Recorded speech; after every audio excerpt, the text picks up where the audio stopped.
The gods often mated with mortals, producing many demigod children, even including creatures like centaurs. Here, 12 Olympian gods had built their own cottages, providing a safe place for all their divine children to live. But the newcomer, Percy, had no idea who his father was. Due to his apparent lack of abilities, Percy was often bullied by others, and they even knocked him to the ground, trying to force him to drink toilet water. The sudden change left those who had bullied him stunned, and then 3 powerful jets of water shot up into the air, sending the 3 bullies flying several meters away. Percy looked at the damaged bathroom, his heart filled with mixed emotions. At that moment, a girl leaned against the doorframe, silently observing everything.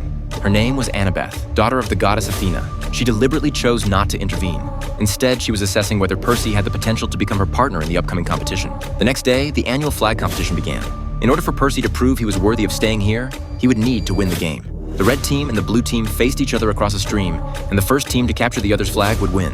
Percy and Annabeth were on the blue team, while Clarice, who had often bullied Percy, was on the red team. As soon as the game started, the red and blue teams clashed fiercely, both evenly matched, neither gaining an advantage. Suddenly, figures emerged from the shadows. It was Clarice and her team.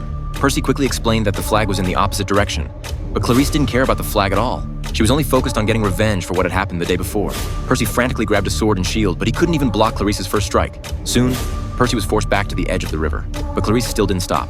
However, at that moment, unexpected emotions erupted, as Luke and his team had already buried the enemy's flag deep in the ground. The blue team erupted in victorious cheers. Clarice angrily shoved Percy aside, then stormed off in fury, and Percy finally breathed a sigh of relief. Just then, Annabeth suddenly reappeared, helped Percy to his feet, but immediately pushed him into the water. This was how the blue team celebrated their victory. But at that very moment, a strange miracle occurred. Percy's wounds began to heal rapidly, and then a glowing trident made of water appeared above his head. Everyone present was stunned by the sight. It turned out that Percy's father was Poseidon, the god of the sea. Before Percy could fully rejoice, Chiron gave him a daunting task. Zeus's lightning bolt had been stolen, and he was certain that Poseidon had taken it. He demanded that the bolt be returned within a week. But the real thief was Hades, the god of the underworld, and Chiron instructed Percy to go to the underworld and retrieve the lightning bolt. Percy, of course, didn't want to go. He felt too weak for such a dangerous mission. Suddenly, his friend Grover burst in and delivered shocking news. Percy's mother was still alive.